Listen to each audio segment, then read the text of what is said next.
1982, a magical year.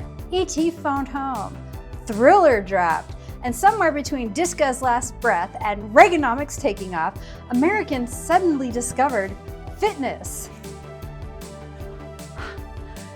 I know what you're thinking. We already knew about exercise before 1982, and you're not wrong. But here's the difference.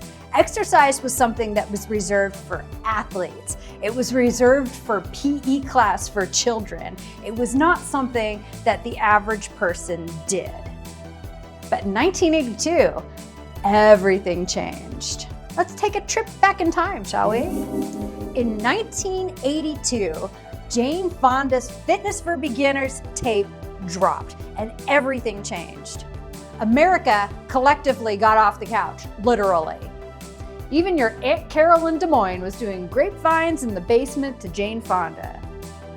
The VHS tape sold over 17 million copies, and it actually became the top-selling home video of the 1980s. And let me tell you, this wasn't just a workout, it was a movement. You had moms, daughters, grandmas, all sweating it out in the living room, trying to do side lifts and not trip over the coffee table. And men? Men were not immune. Plenty of men bought the tape for their wives and quietly joined in the exercise revolution with the curtains closed. Oh, this headband hurts. How's that look? It's painful, squeezing my head. But fitness didn't entirely start with Jane Fonda's workout. In 1977, a man named Jim Fixx wrote a book called The Complete Book of Running, and jogging had become America's new obsession. Suddenly, it was cool to be sweaty in public. By 1982, jogging was everywhere. Your dentist jogged, your mailman jogged, Ronald Reagan jogged. Heck, if you weren't out jogging, you were basically a communist. And let's not forget the shoe that started it all, the Nike Waffle Trainer. It was created in the early 1970s by Bill Bowerman, who allegedly created the shoe by pouring rubber into his wife's waffle iron. And that's how Nike revolutionized the running shoe. I live in Oregon. This is the birthplace and still the home of Nike out in Beaverton, Oregon. The campus is still there. I drive past it regularly. By 1982, Nike wasn't just an obscure Oregon shoe. It was the shoe to be seen worn with tube socks. And if you had a pair of Nikes, you strutted around as if you just won the Boston Marathon.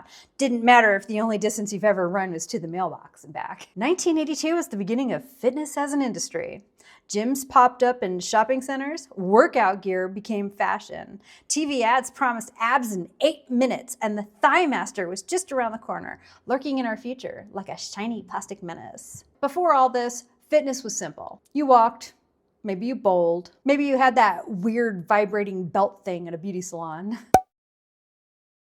But now, you needed gear, VHS tapes, a gym membership, a sweatband, and the flexibility of a 12-year-old gymnast. So yeah, 1982 wasn't the first time Americans moved their bodies on purpose, but it was the first time we turned fitness into a full-blown culture. With fashion, with music, with celebrities, and a whole lot of lycra. And for those of us who lived through it, it was a sweaty, glorious mess. But hey, we got stronger, our hearts got healthier, and we looked damn good doing it. Even if we had to rewind the tape 5 times just to keep up with Jane Fonda. Now, if you'll excuse me, I'm off to go find my leg warmers. They're around here somewhere, probably right next to my Thigh Master. My name is Jen, you found my channel. Thank you so much for watching. If you've enjoyed this video and you'd like to see more videos like this, hit that like and subscribe button, and I'll see you in the next one. Bye-bye.